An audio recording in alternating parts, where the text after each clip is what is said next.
जालौन में स्वास्थ्य विभाग की काबिलियत एक बार फिर ऐसी चमकी कि सच्चाई की आंखें ही चौंध जा गई। दरअसल डकोर निवासी भानु प्रताप ने सरकारी अस्पताल में अपनी पत्नी भूरी की नसबंदी करवाई थी। सोचा था 2 बच्चों के बाद घर की गाड़ी जैसे तैसे चल रही है, तीसरे का बोझ क्यों उठाना।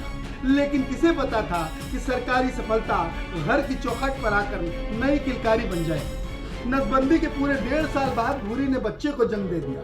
हालांकि सरकारी कागजों में सब कुछ दुरुस्त था, दावों में सब कुछ मुकम्मल, बस जमीनी हकीकत में डॉक्टर साहब ने एक गरीब परिवार के साथ हल्का सा मजाक कर दिया था।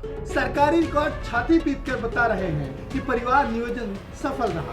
डॉक्टर साहब ने पूरी निष्ठा और पूरी प्रक्रिया के साथ नसबंदी की। रिपोर्ट ने भी ठप्पा मारकर कहा सब कुछ बढ़िया है साहब। हाँ, नसबंदी सफल रही थी साहब, बस बच्चा थोड़ा जिद्दी निकल गया। अब अगर प्रगति ने सरकारी मोहर को चुनौती दे दी तो इसमें भला डॉक्टर साहब की क्या गलती।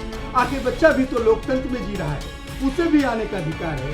कहने को ऑपरेशन 100% सफल रहा, लेकिन नतीजा 100% चौंकाने वाला निकला। नसबंदी फेल हो चुकी है। कब नसबंदी कराई थी? 29/12/2023। किसकी नसबंदी कराई थी? मैसेज की। अच्छा, कहाँ पे कराई थी ये? डकोर में। डकोर के सरकारी अस्पताल में कि प्राइवेट? सरकारी। फिर कैसे पता चला कि नसबंदी फेल हो गई? नसबंदी फेल हो गई, पेट दिखाने लगा बाल बच्चे को। तो मैं जाँच कराई, अल्ट्रासाउंड बच्चे दिखाया, तो डॉक्टर को बताया। डॉक्टर से हमने कागज आगज मांगी, कागज आगज दे नहीं है। प्रमाण पत्र नहीं दो। 3 महीने बाद बुलाया जाता था, हमको सूचना नहीं दी बुलाने की।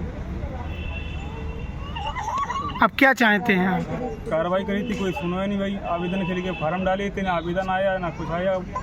और सिर्फ में गए थे, CM ऑफिस गए थे, सो बोल रहे थे 3 महीने बाद 2 महीने बाद पैसा आ जाएगा। 8 महीने हो गए हैं। फिर उसके बाद गए तो बाबू से कहा मैंने बैलेंस नहीं आया अभी, तो बोले अब बैलेंस नहीं आ पाएगा। बोले क्या चाहते हो? भरण पोषण के लिए चाहिए पैसा।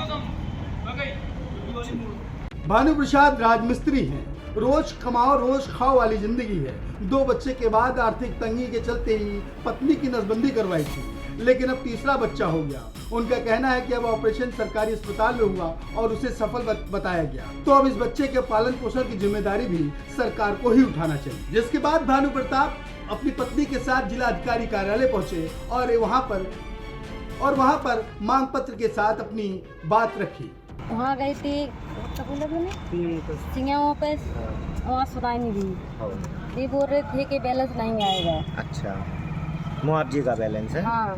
अच्छा, सोने के लिए मांगे थे कि पैसा खर्चे चाहिए बच्चे के भरण पोषण हाँ, के लिए। हाँ। तो बोले नहीं मिलेगा। अच्छा, कब कराई थी आपने नसबंदी? 2023 में। 23 में। हाँ। फिर उसके बाद फिर जी पता कैसे चला कि नसबंदी फेल हो गई? पीरियड से नहीं हुए, अच्छा, पता चला कि बच्चा आ गया। मैंने इसके बाद अल्ट्रासाउंड कराया। अच्छा। अल्ट्रासाउंड में बताया तो कि बच्चा है पेट में। 1 साल बाद हुआ बच्चा पैदा? नहीं, 8 महीने में बच्चा हो गया। 8 महीने में बच्चा। हाँ, हाँ। 9 महीने का होता है, 8 में हो गया था। फिर शिकायत आपने कहाँ करी? शिकायत करी CM ऑफिस। हाँ, क्या वहाँ कहा भी था? सुनाई, वहाँ जी क्या था हाँ, कि बच्चा के लिए भरण पोषण चाहिए, हाँ। तो सुनाई नहीं हुई। अच्छा, 8 कि मुआवजा महीना। मिलेगा उन्होंने हाँ, कहा था। हमने कहा था कि मिलेगा, सुनाई नहीं हुई वहाँ से CM ऑफिस से। आज कहाँ शिकायत दी है आपने? DM और क्या चाहती हैं अब आप? ये चाहती है कि बच्चे के लिए भरण पोषण चाहिए। मुआवजा मिले। हाँ। ठीक। मुख्य चिकित्सा अधिकारी ने मामले की जांच के आदेश दे दिए हैं। उनका कहना है कि पूरे प्रकरण की जांच कराई जाएगी और तथ्यों के आधार पर कार्रवाई की जाएगी। इधर आर्थिक तंगी से जूझ रही महिला अपने पति के साथ अफसरों की चौखट पर गुहार लगा रही है। जो होना था सो हो गया, अब बच्चे को पालने का खर्च कौन देगा, ये बड़ा सवाल है।